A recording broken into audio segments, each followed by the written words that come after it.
Welcome to another episode of Mexican in the Kitchen. Today's recipe is very simple. I only have 100 grams of linseed flour. If you cannot find this flour, it's basically linseed that you can put on the processor or blender, make it into powder, and that's it. I'm going to add some salt to the flour and I'm gonna mix everything nicely. I also have 175 milliliters of water. And this is water I just boiled, so it's quite hot.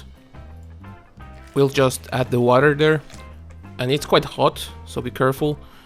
Then you can use a spoon or a fork or anything to mix everything. Try to get everything together, try to get everything wet. You'll see that it forms kind of a paste. It doesn't matter, that's the texture it will get. And once we have mixed everything, we're gonna leave it rest for maybe 10-15 minutes so it gets cold, a bit more hydrated, and then we will be able to work with it.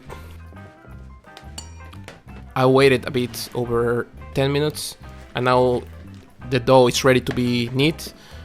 You don't really need much. You will notice it's a bit crumbly. It doesn't matter, it will work still. Just basically make sure everything is even. Knead it for a while.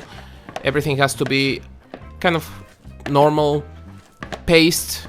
You don't have any dry spots, you don't have any weird extra moist spots. Just try to make it as even as you can. Now we can start doing our tortillas, and if you have seen my how to make corn tortillas video, you already are familiar with this part, but in case you haven't, basically there's many ways you can do them. The basic one would be to just take two flat objects. In this case I have the chopping board and this tiny board I took from some shelf or something that I will have just laying around somewhere. The other option is a tortilla press that you can build from wood or something, but I don't think many people have one. So I'm gonna start with this, and you basically need to make a Ziploc bag or some kind of bag, but these ones work pretty well. Just cut the sides, so you'll be able to open it. Once you have that, then we're gonna take a small piece of our dough, depending of course on the size of your press or the object you're gonna work with, and just make a tiny round ball, kind of like the size of a meatball. You're gonna press it a bit, just so it's easier, and then you will take your flat objects and press down on it.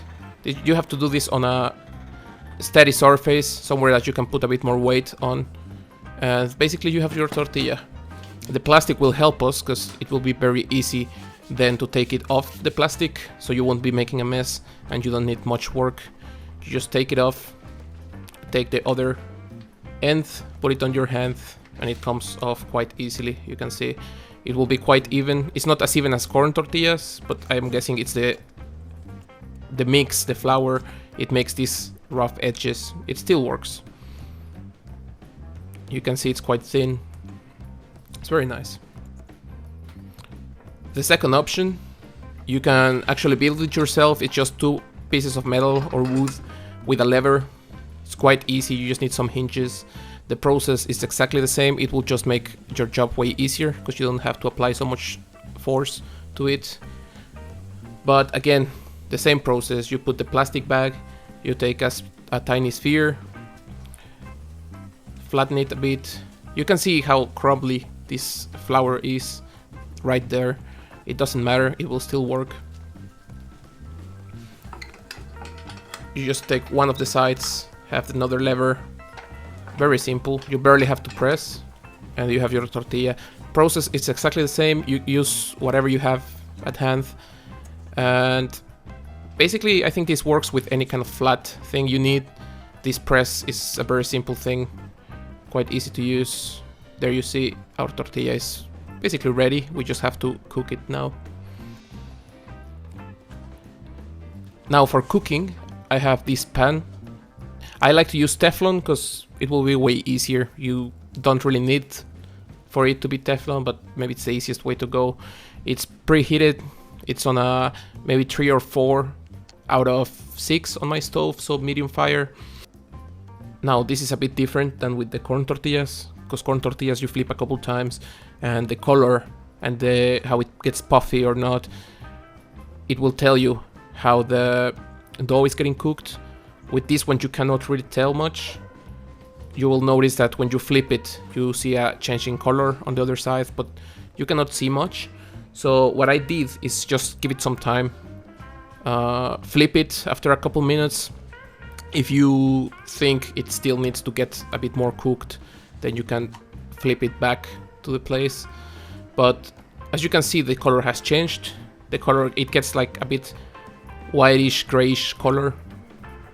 And for me, I think that's when you know it's cooked.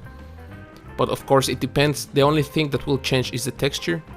I think it will start getting a bit maybe crispier or harder. So this is up to your liking. Just cook it for as long as you think the texture is right. Once you finish with your tortilla, you can put it into a piece of cloth. I personally use this towel. I use it as a kitchen towel. You can put it there and it will keep your tortilla warm while you finish the rest. This is the end result. You can see they're quite soft. They're quite thin. You can make tacos, you can make quesadillas, you can make wraps. If you make them a bit bigger, maybe. You can use them for many things. The flavor, of course, is very different, but you have to take in consideration that 100 grams of this flour or these seeds made into powder only have 2 grams of carbohydrates, so it's pretty good. They're basically keto friendly.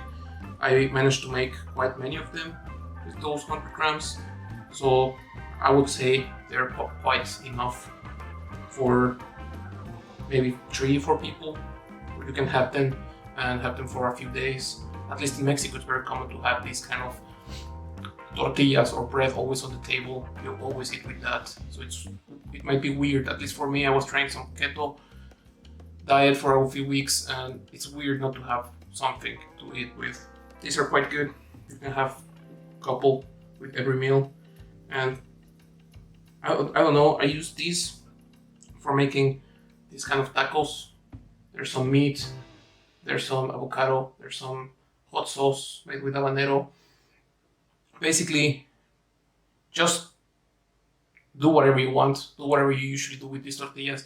Check the flavor. For me, it tastes this kind of like high fiber cereals kind of taste. So for me, I think it would go good with some feta chicken salad kind of wrap or something like that. But just try them at home, press like, subscribe, all that kind of thing, and see you in the next one.